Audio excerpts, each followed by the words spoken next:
Hi, this is Ellie with Full Moonlight Tarot 20, and I wanted to do a love reading today. So I asked Spirit for messages from the person on your mind, and I did lie to you. I am not your option, and it is hard to be just friends. So definitely someone who might have lied to you, might have lied. I am getting lied about the feelings they had for you. So maybe they, I kind of get that there might have been some feelings of inadequacy, some feelings like a lack of confidence. Maybe they felt like maybe they've got you on a pedestal and they felt like they weren't good enough for you. So they're kind of hovering in the friend zone.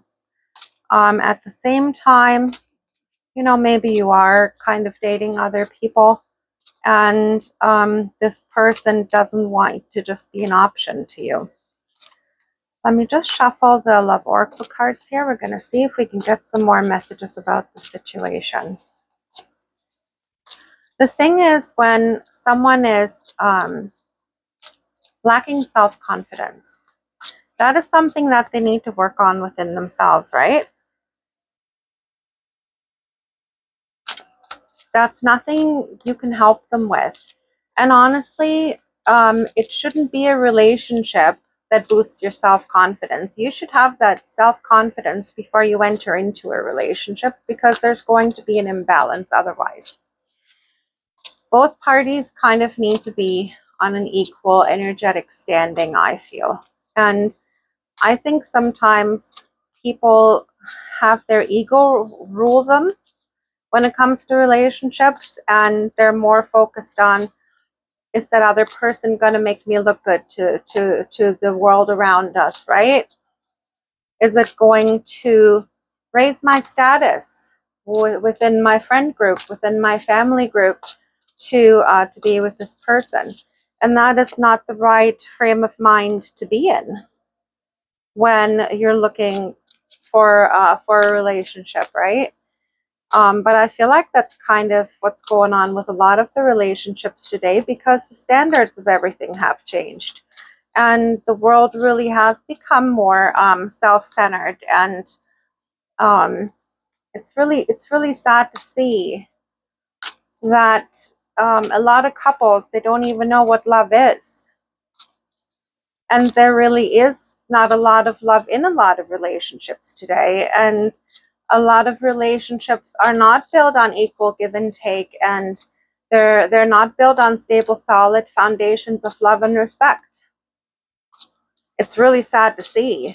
And that's why there's so many people now who are choosing to stay single, because they don't want to be in they don't want to be in those kinds of relationships. And we just get one more card. We have peace, balance, harmony, friendship, finality, farewells, leave behind, closure, distance, separation, space, blockage. I do feel that both of you,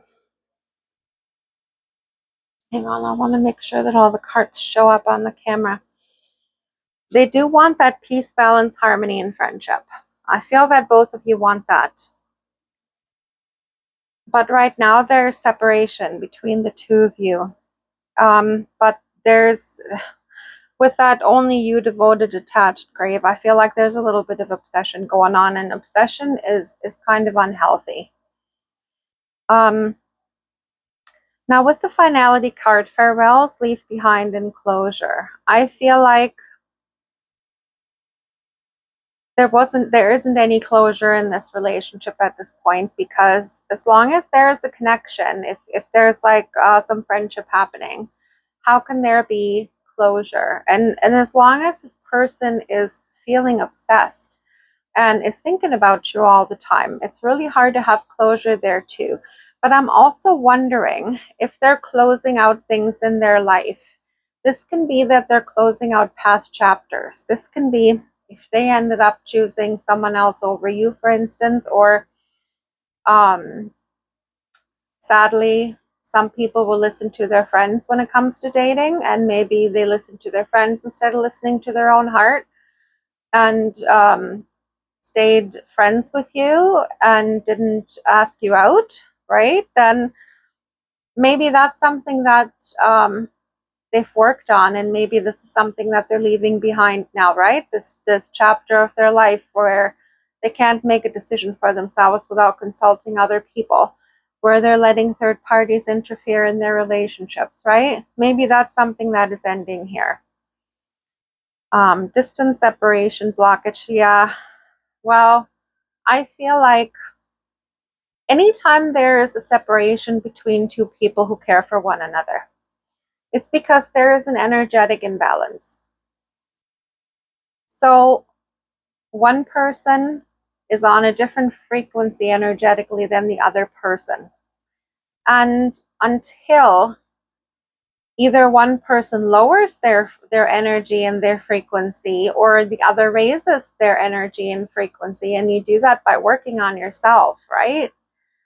Then until that happens, there can't be a union, or there can't be closure, because there is still, if there is an energetic attachment, the two of you are constantly exchanging energies. As soon as someone is one of you is thinking of the other is catching that energy. So how can you have closure when you're constantly feeling each other's energy, right? How can there be any moving on when the energy is being kept alive? So I feel like there's gonna be some stuff happening, and I feel like now with Mercury, I think we're at the tail end of Mercury retrograde, and we've had to work through a lot of the stuff from the past that has been holding us back from healing.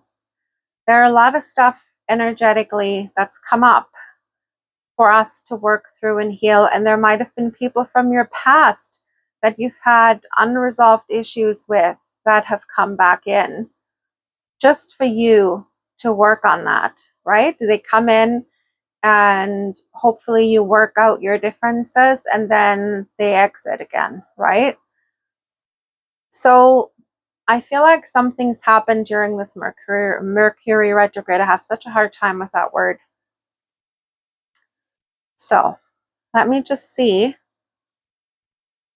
I'm thinking about pulling the Soul Connections card just for some advice. Let's see here. Just going to shuffle those cards and see if there's some advice from Spirit for this. Maybe we can understand this better. Is there an outcome here, Spirit? Any advice for the viewer?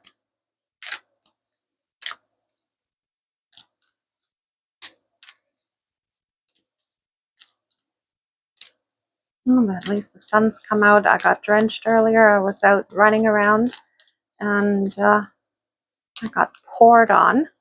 And now the sun is out again.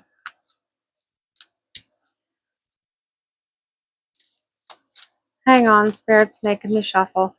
Oh, here's one. Guilt. Huh.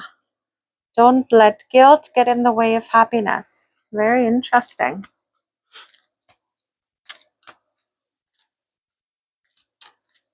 And maybe that's something one or both of you are working on. Oh, 2 cards.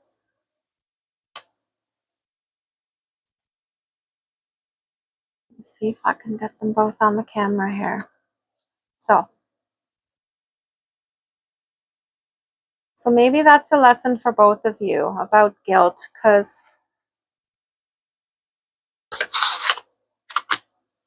sometimes when you know that you've done something, when you've made a bad decision, let's for instance go with the example of this person listened to their friends who were against them being with you, right?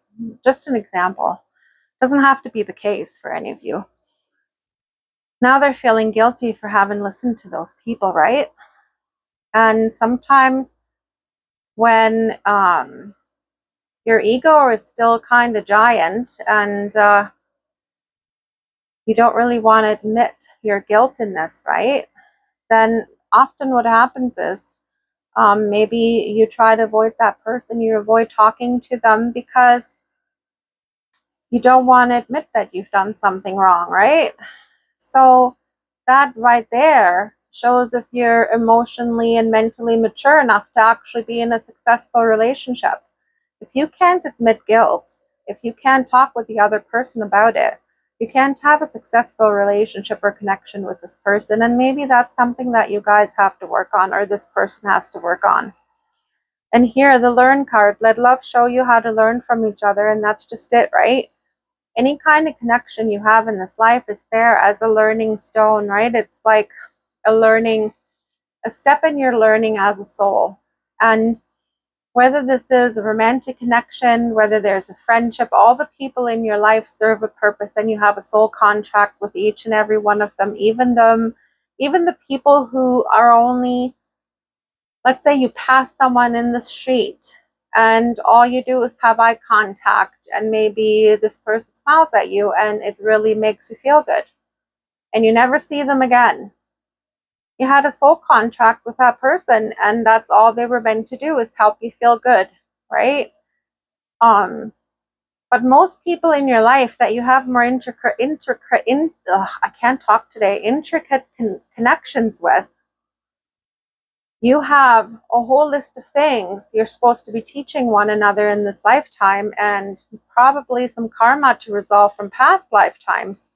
So there's definitely things you guys have to learn from one another, whether this relationship is ever going to get off the ground or go anywhere, or it's going to remain a friendship. There's things to learn, right? Now I have here synchronicity. A divine soul counterpart relationship is blessed with amazing moments of synchronicity. And synchronicity is really a beautiful thing when you have a soul connection with another person, a really strong soul tie. Oftentimes, the energetic connection can be so strong that there's telepathy, that their soul can send you messages. And if you're very receptive to that, then you can hear them or see them, right? Oftentimes, if there's someone you have an intense soul tie with, it oftentimes happens you'll see their name all the time, or you see numbers like their birth date, or you hear songs in your head, right? Or you see a license plate somewhere that has their initials on it. Or yeah, I feel what in my connections, I get messages through songs where a song lyric is playing in my head over and over again, just like one sentence, and maybe sometimes a word is swapped out in that sentence, and it just plays over and over again in my head. And that's how I know that that's a message. These are all signs, right? Or you see the number synchronicities, 1111, 222, right? All the different number signs and angel numbers that you can look up their meaning, right? So if that's what's going on, if that's what's happening between you and that person, then that's a strong soul connection. Doesn't mean that the purpose of the soul connection is for the two of you to be together one day. So you both could choose that. But definitely there's some soul growth to be had from that connection. And that is why the two of you have met. And that's why this is all playing out. So that's what I got for you today, guys. Love and light. We'll talk again soon.